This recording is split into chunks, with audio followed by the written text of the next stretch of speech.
পেয়ারা কত করে গো? পেয়ারা 70 টাকা, 500 গ্রাম 35 টাকা, 70 টাকা কিলো।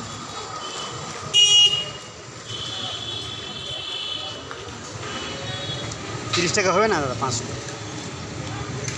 দিয়ে দাও। কত টাকা আছে?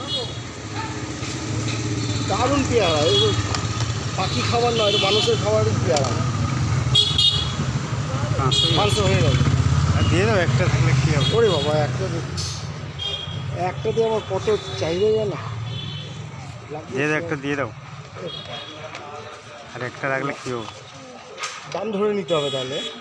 আরে দিচ্ছি, লাস্টে তো তুমি দিচ্ছ, আর দাম কি ধরবে? 40 টাকা দাও, সব মিলিয়ে যাও, কম করে বললো।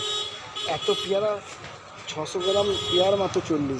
500 গ্রামের দাম এখন যা হিসাব আছে 60 টাকা হিসাবে দাম। 500 গ্রামের দাম 60 টাকা। শেষের টাইমে বললাম